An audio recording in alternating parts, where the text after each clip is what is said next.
Welcome to the Great Detectives of Old Time Radio. From Boise, Idaho, this is your host, Adam Graham. If you have a comment, email it to me, box13 at greatdetectives.net.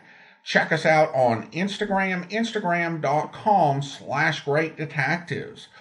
All right, well, I do want to encourage you and remind you that coming up next Wednesday, December the 8th, I'll be having my first live audio chat on the Wisdom app. So go to wisdom.greatdetectives.net to connect with my profile and be able to chat with me.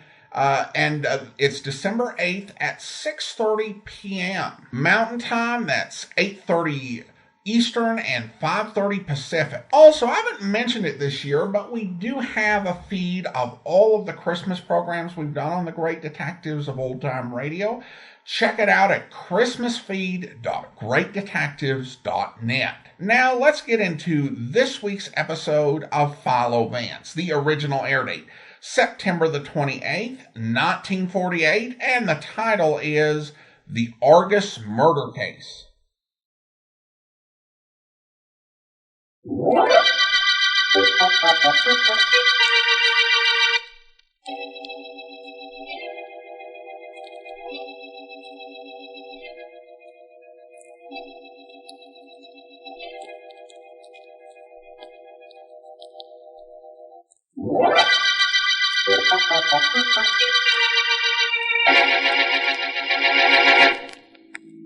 Well, Markham, it certainly seems strange being with you in the middle of the night when we hadn't been working on a murder. Even district attorneys take some time off, Vance. And here's your apartment house. That it is. Well, thanks for taking Ellen home and for dropping me. No trouble at all, Vance. I'll phone you tomorrow if anything interesting happens. I'll be waiting. Good night, Markham. Meet you at a murder.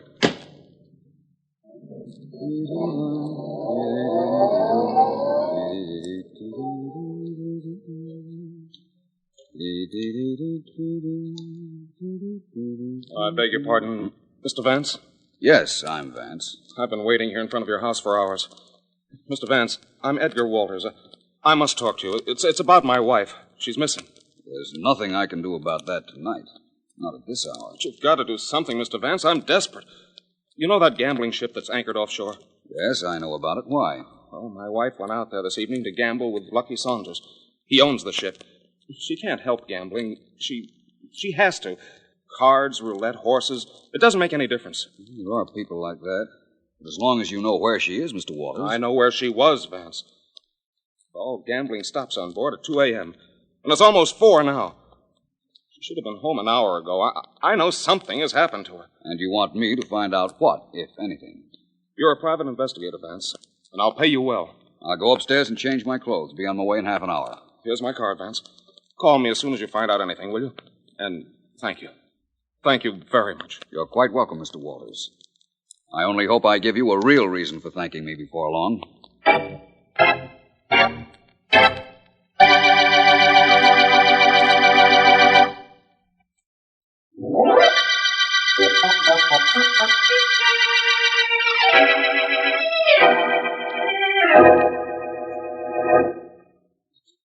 Your deal, Mrs. Walters? Your cut, Mr. Saunders. How much did I owe you before we started this evening's session, Mr. Saunders? 12,000. And now I owe you 3,000. It's time to quit, isn't it? I have a stateroom fixed for you, Mrs. Walters. We could go on with the game in the morning. Lady Luck's smiling at me right now. Tomorrow she might be laughing out loud. One cut, double or nothing.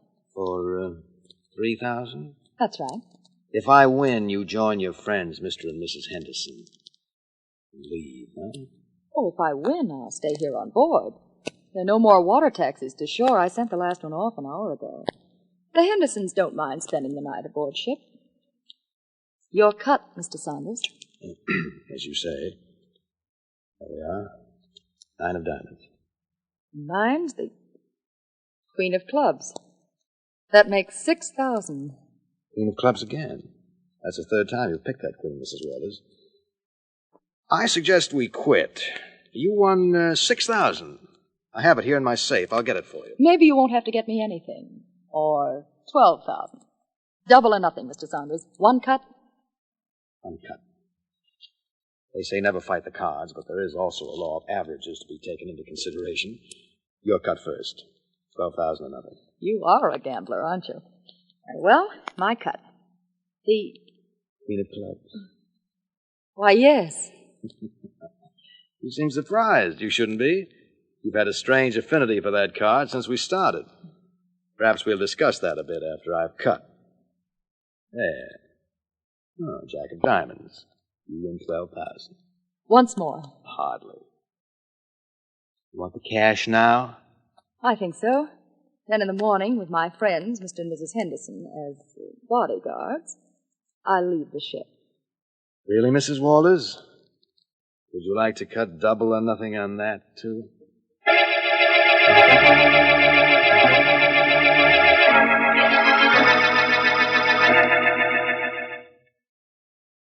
Almost 5 o'clock, Ace. You think she's still playing? Well, she hasn't come to a stateroom, has she? Lucky Saunders told me he had the one next to this fixed for her. She'll be here as soon as she wins enough. Edith Walters mustn't win. She mustn't. When she plays with Lucky Saunders, the weather's clear and the track fast. But if she does win, maybe she'll take care of the markers I've been holding. She's in my book for 10,000 she dropped on the horses. You don't generally let anyone get into you for that much, Ace. You know, I think that... honey. You're the one I married to, and I like it that way. There's nothing between her and me. I suppose we just forget all this and go to bed. I've got to know whether she won or not. I've got to. In the morning. Comes the morning, we'll both find out. Go ahead to sleep if you want to. I'm waiting up until I hear her come in. But if she won tonight, I'm going to get that money she owes you. If she lost... Yes, honey. What if she finished out of the money? I'm going to fall asleep laughing.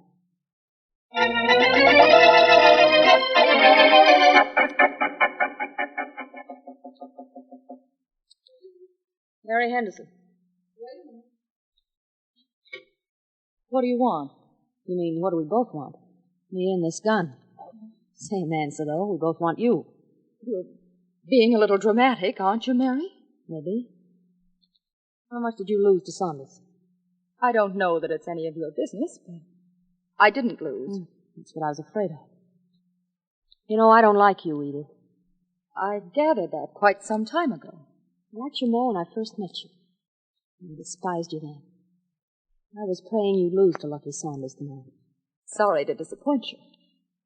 I still don't know any reason for that gun. I'll explain. It's very simple.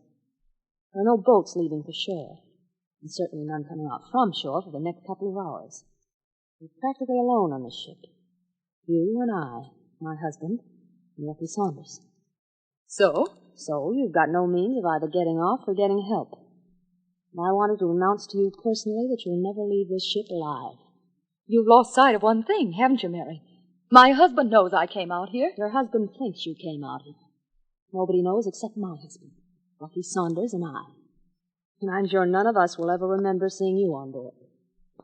You're going to kill me? Maybe. You're going to be dead, I can tell you that. You're afraid, aren't you? I was afraid, too. I've been afraid for months. Afraid I'd lose my husband to you. But I won't now. There'll be no you around to lose him to. You forget there's a radio room on board, right next door. I can send a message for help, and I'm going to right now. Stop! Edith, stop!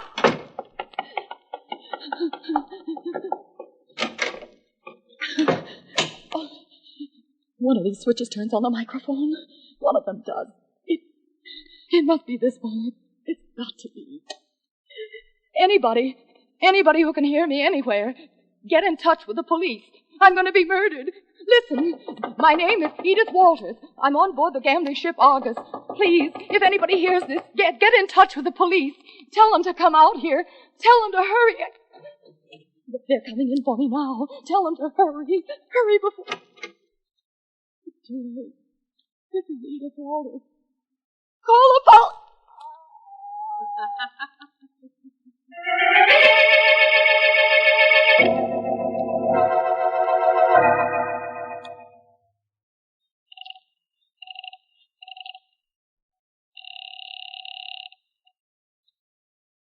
Hello? Markham, this is Vance. I didn't wake you up, did I? No, you didn't. As a matter of fact... I've been trying to reach you on the telephone for 10 minutes. Your line's been busy. I've been trying to get you, Vance. But it's 6 o'clock in the morning. What do you want me for? I've tried for 2 hours to get some sort of transportation so I could get out to the gambling ship Argus. I can't find a thing at this hour. I'm going to need a police launch. What did you want to get out to the Argus for? To look for a woman named Edith Walters. Her husband... Edith Walters? Well, she's the reason I've been trying to reach you, Vance. A half hour ago, an amateur radio operator picked up a call for help from Edith Walters. She was screaming she was about to be murdered, and the call was cut off in the middle of a sentence. We've got to do something, Markham. How soon can you meet me? I'm down at the docks now. Well, Sergeant Heath is picking me up. I'll be there in 10 minutes. The police launch has already been ordered. Pick up Edgar Walters on the way. He's at the Buckingham Apartments. I'll be waiting for you, Markham, at the foot of the docks to get to the bottom of this mystery.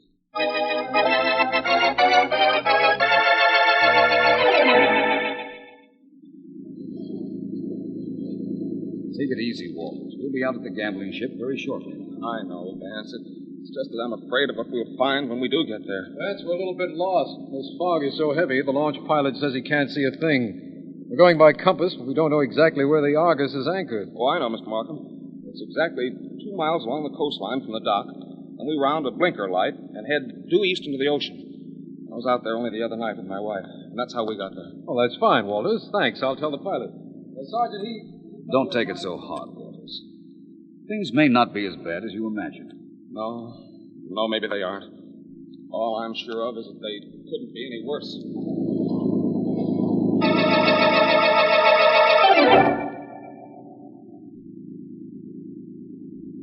There's the Argus, Vance. Thanks again for those directions, Mr. Walters. Don't forget it, Mr. Markham. Let's worry about my wife. I'll try to find her for you, Mr. Walters, believe me. Let Heath and his men search the ship and give me a half hour to question anybody on board. I promise you, if Mrs. Walters ever arrived on the Argus, I'll have news for you.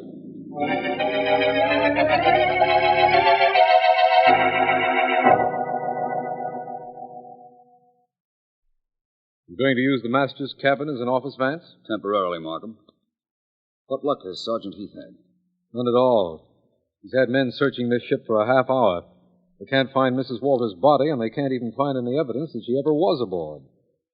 This is really a case, Vance. Yes, I know. I'd like to see the owner of this ship, Markham. He's waiting outside. In fact, I'll see him and Mr. and Mrs. Henderson together. All right, I'll tell them right now, Vance. Mr. and Mrs. Henderson and Mr. Saunders, will you come in here, please? Yes, of course. Please sit down and make yourselves comfortable. What do you want with us, Vance? I'm not quite sure. You say you haven't seen Mrs. Walters in 2 days, that she was not aboard this ship last night? That's right. Mr. Saunders, how do you account for the radio message that was picked up and relayed to the police? I've got no idea how, why, or from where it was sent. The message did say it came from the Argus. And we do have a radio sending set aboard. But there's no way in the world to prove it came from here. No, there isn't. Mrs. Henderson, your story, I take it, is the same as Mr. Saunders? Not at all. I beg your pardon. He said he hadn't seen Edith Walters in 2 days. I haven't seen her in a week. I see. And you, Mr. Henderson? I was supposed to meet her at the track yesterday afternoon, but she never got there. That proves nothing one way or another. Mr. Saunders, how long have you been operating this gambling ship in these waters? About a month. It's all very legal, Vance. It's a matter of opinion. It's legal. Well, let's say it's within the law. It's outside the state's jurisdiction, so state laws do not apply to it. Has the ship always been anchored in just this spot? No, we move it around every night. A few miles up or down the coastline, just to prevent any possible hijacking. We move it every night, but we keep it outside state limits every time we do. I understand. They call you Lucky, don't they, Mr. Saunders? Most gamblers are called Lucky, Mr. Vance. I've got an idea, though, that your name isn't complete. Offhand, despite the fact that we can find no evidence that Mrs. Walters was here, and certainly none that points to your having murdered her, I'd say your name should be Lucky up to now.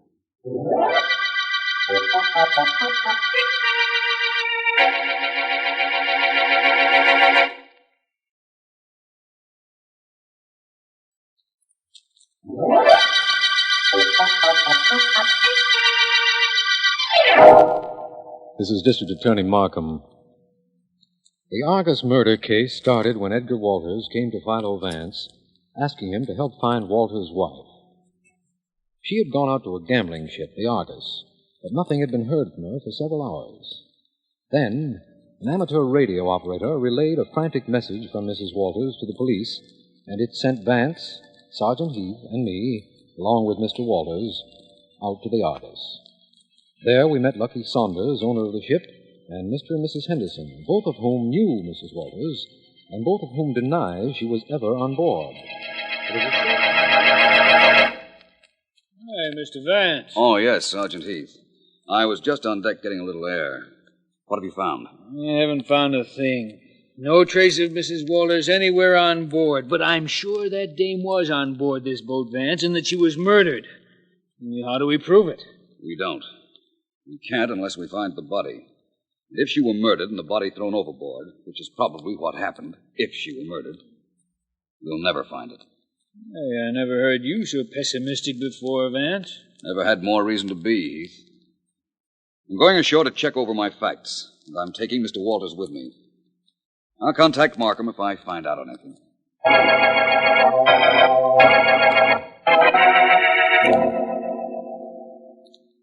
Well, that's it up to date, Ellen. You've got all the facts? Yes, Vance, all of them. Can you think of anything to add to what I've dictated to Miss Deering, Mr. Walters? No, I can't. You've been very thorough, Vance. Ellen, when will you have those notes typed up so I can see them? Oh, I don't know. I'm not sure. Please be sure. I'd like them in a half hour. Come into my private office, will you, Mr. Walters? Wait a minute, Vance. I beg your pardon. I'm not going to transcribe these notes today. I'm taking the rest of the day off. I'm sorry, Ellen. Some other day, if you like. Come along, Mr. Walters. Vance, I said I was taking the rest of the day off. I'll be back in the morning. You may take all day tomorrow if you like, but, Ellen, those notes must be transcribed now. Sorry, there is something I've got to do, but that's not it. Goodbye. Ellen, if you leave now, I'd just as soon you didn't come back to work for me. Okay, if that's the way you want it. Mr. Vance, I'm sorry. You had nothing to do with it. I've felt this coming for quite a while. Let's get back to your wife, Mr. Walters. Who were her friends? Who might she have been with if she actually didn't go out to the Argus last night? She had few friends, Mr. Vance. Nobody she was very close to. Most of the days she spent at the track. The track, eh? Where would she be at the racetrack if she were going there? Oh, somewhere around Ace Henderson's box. He's a bookmaker. You met him on board the Argus. I'm going out to the racetrack this afternoon. Maybe I can pick a winner.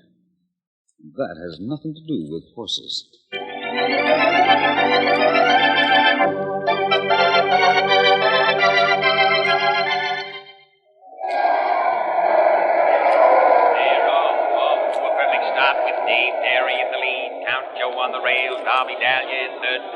Hello, Mr. Henderson. Oh, hi, Vance. Didn't know you follow the ponies. I don't, generally. I got something good going in the next race, if you're interested. I'm interested, but not in races. Mrs. Walters? Come on, Joy! Come on, Joy! Yes, Mrs. Walters. I'd like to talk to you about her. Right after the race. Making up the distance. Joy, the second, is dropping back. Rasputin's closing in on Dave Derry. At the three-quarters, it's still Dave Derry and Rasputin. Dave Derry by 3 lengths, but Rasputin's closing in. Dave Derry by 2 lengths. 1 length. Rasputin is alongside as they approach the finish line. It's neck and neck, nose and nose. There goes Rasputin out in front. As Barker goes for the whip. It's Rasputin by half length. Rasputin, the winner!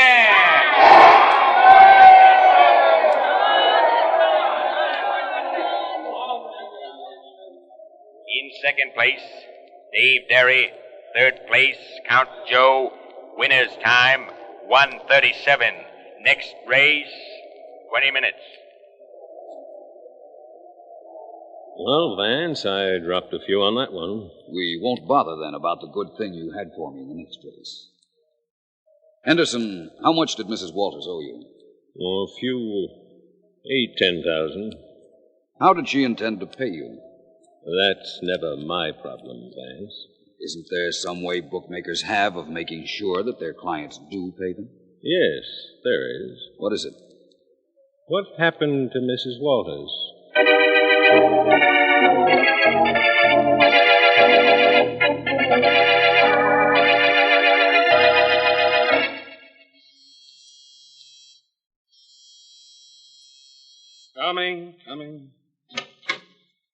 Hello.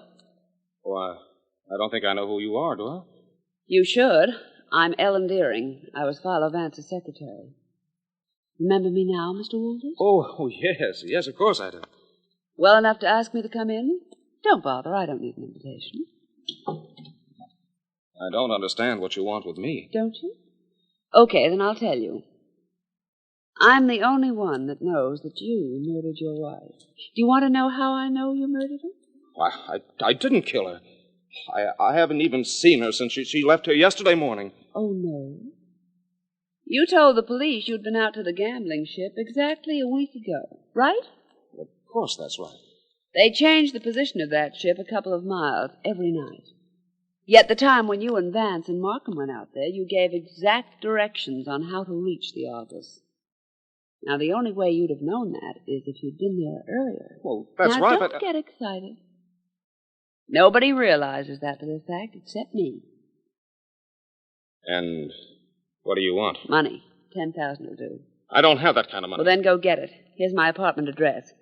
Shall we say 9 o'clock tonight and $10,000 in cash?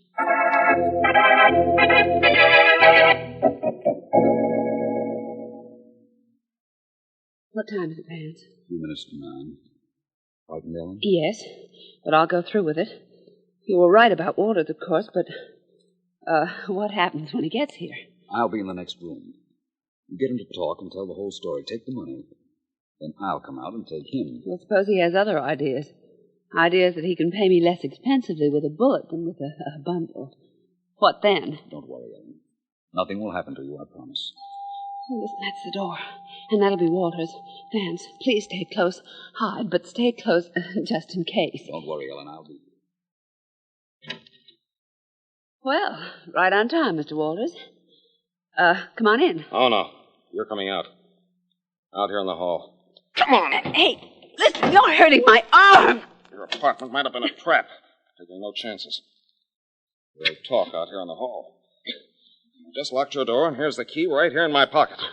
Now, come on. You can't make me. See this knife? I'll slash it across your face if you don't come. What happened to your wife? You tell me that first. She's in the cellar at my house. All dressed up in concrete. Oh. And you'll be keeping her company. Are you coming or do I use this knife? I think I'm coming. This guy's going. Hey, what's this?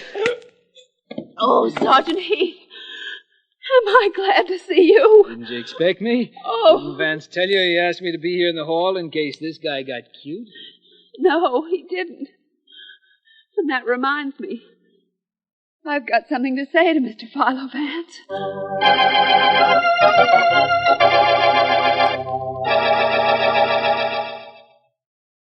You won't be able to see a thing for a moment, Vance, now that Heath has turned the lights out. I figured that out for myself, Markham.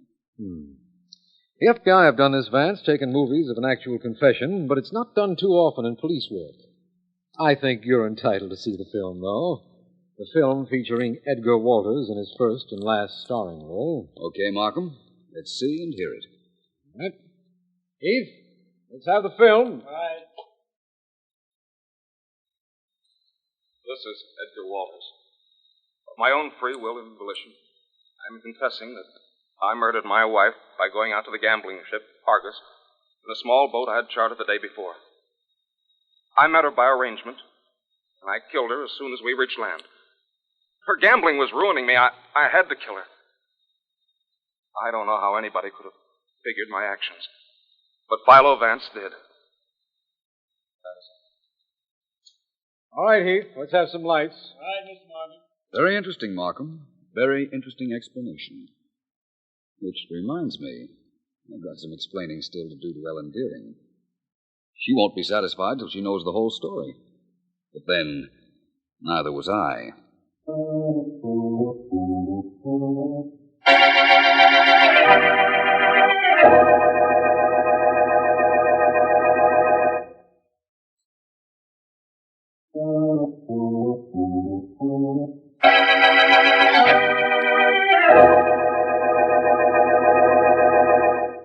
Well, Ellen, I know you've waited very patiently. So let's talk about the Argus murder case. It really had me puzzled for a while.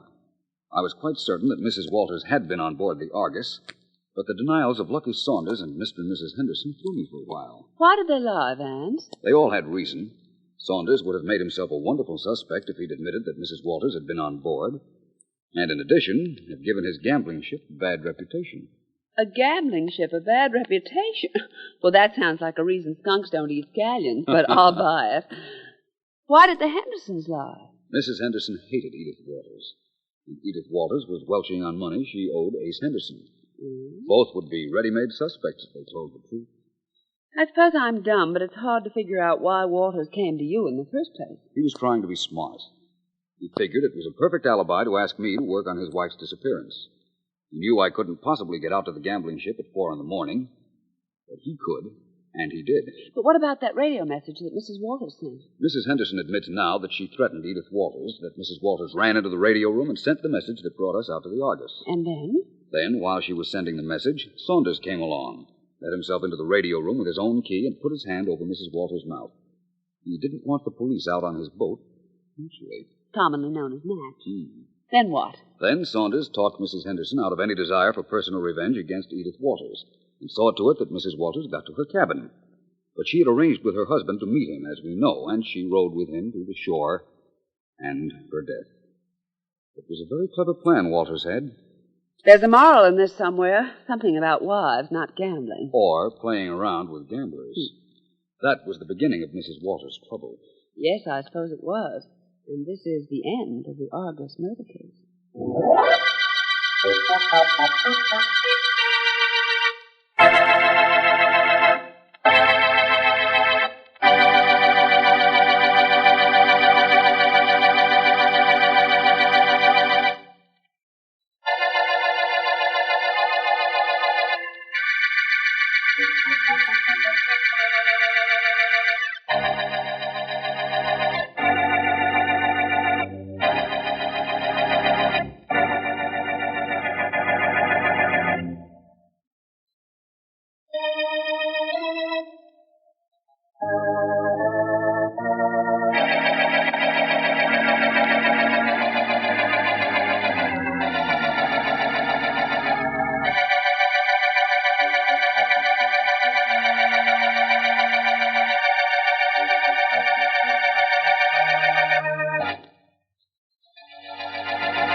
Welcome back. So our villain was to believe that Ellen's plan was to blackmail him using her obvious deduction from evidence that was available to Philo Vance. So if she was on the level with him, he could pay her off with a huge blackmail payment, and 2 minutes later, Vance just hits his head and goes, "Oh, why didn't I get that? Of course." Given how obvious that was, it seems like the smarter play for the murderer would have been to go ahead and just leave town, because Philo Vance was going to figure that out anyway. Although, of course, Philo Vance already had. The filmed confession may have been the silliest part of this episode, though. It's like someone said, yeah, let's go big. Let's go ahead and have Markham get a filmed confession. That will impress the audience. It's radio. It's like you could have just had, oh, yeah, we recorded his confession on audio, and it'd be the same thing. Instead, you throw in the video, and you're like, why on earth did they think they needed a filmed confession? But one thing I will say for this episode, it had one of the best lines. "I liked you more when I first met you, and I despised you then."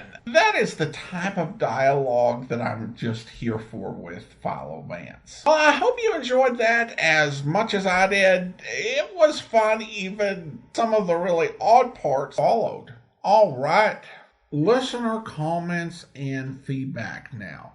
And I've got an email from Derek who writes, Adam, something just occurred to me while listening to Philo Vance. He figured out about halfway through who the murderer was. But when the police asked who it was, he said he'd prove it to them tonight at his apartment at 9 p.m. Philo, Jeff Regan, the man called X, Casey, Brad, the Fat Man Runyon, are all guilty of this. When they figure out who the murderer is, instead of telling the police, they make them wait. Well, what would happen if the villain actually killed the detective? Now the answer is lost forever. I know it's for dramatic effect, but if I ever become an international criminal and a world-renowned detective starts asking questions and says, tonight I'll tell everyone who the guilty person is, he'll be the first person I take out. Keep up the great work and happy Thanksgiving. Well, thanks so much, Derek. There can be good reason not to reveal the identity of the killer until you have your case complete and you're sure. First, if you name the killer and you don't have the evidence or it turns out to be false, you can have an action against you for slander, and you don't want that. Secondly, sometimes they keep it secret so that they can lay the trap for the killer. Third, and related to that, sometimes they don't actually know, and I'm convinced of that. Sometimes they're saying they know the killer just to get the killer to take action. And another one is that if you don't have all the evidence, you can end up looking foolish in the eyes of the police. I mean, Casey has told Captain Logan his theory and gotten mocked relentlessly when it looked like it was inaccurate. I remember an Ellery Queen book where he thought he had solved the mystery. I think it was the first one. And he spent like a good 10 pages laying out all the evidence, all the reasoning, and it sounded completely solid, but it wasn't quite watertight, and it turned out to be totally inaccurate. So I think there can be some caution there. But it's a lot of drama, and I think most of the fictional detectives like the drama. They like being the star to say, yeah, okay, this is your man. You know, the big gathering of the suspects, particularly Philo Vance. He loves a good gathering of the suspects and naming the killer. And I think whatever other risk that he might face would always do that. I would also say that, it's not going to help much if you're dead, but you probably are not going to leave the case forever unsolved if you get killed as the detective. Because, particularly in murder mysteries, subsequent killings tend to be sloppy. I remember Columbo, I think in the first one that was part of the mystery wheel, he said, the later killings, those were sloppy. The first, however, was carefully planned out. And oftentimes, these killers have laid out intricate plans, which makes it less likely they're going to actually be caught. They don't do as well if you ask them to improv a crime.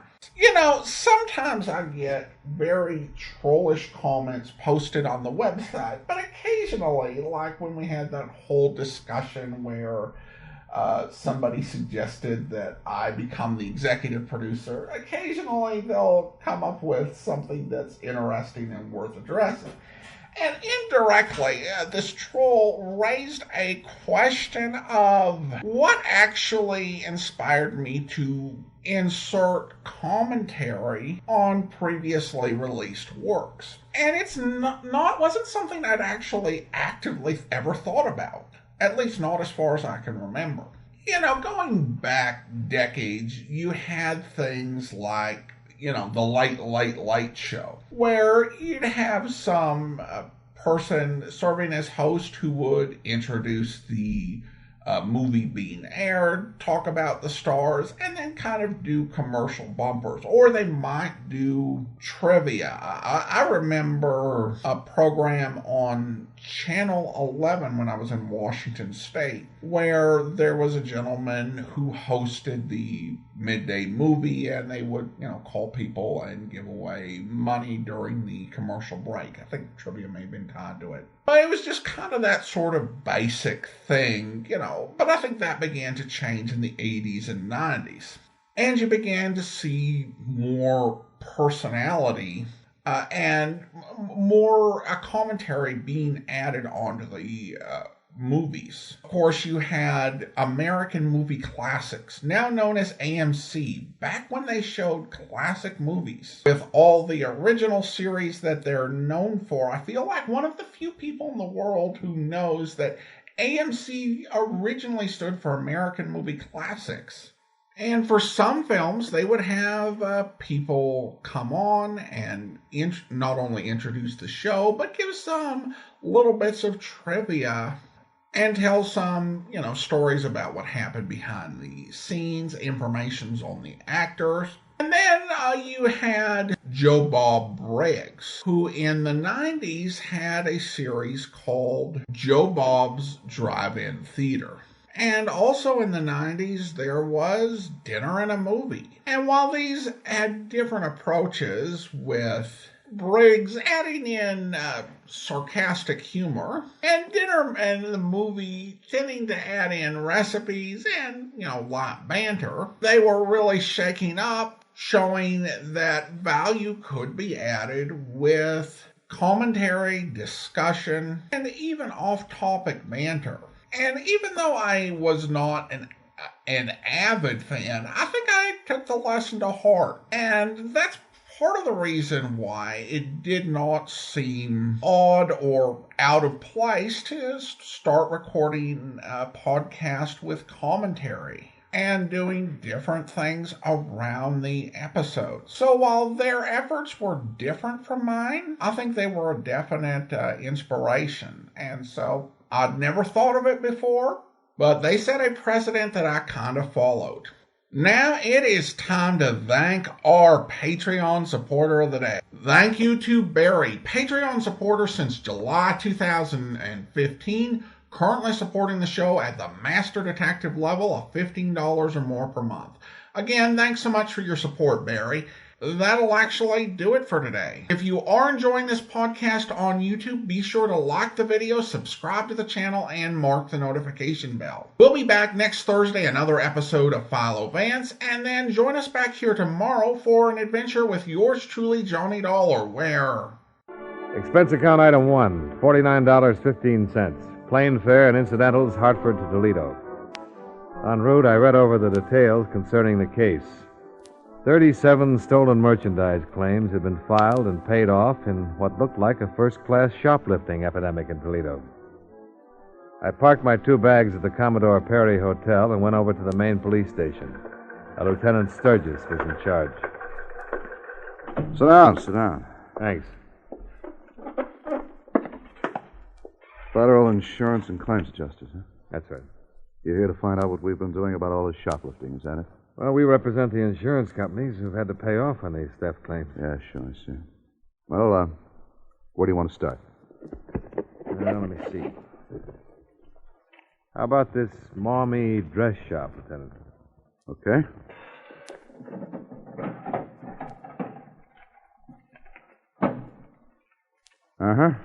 Let's see. February 10th. Proprietor Mrs. Bancroft registered a complaint with us that a dress and a coat were missing from the store racks. Well, we went over there and talked to her about it.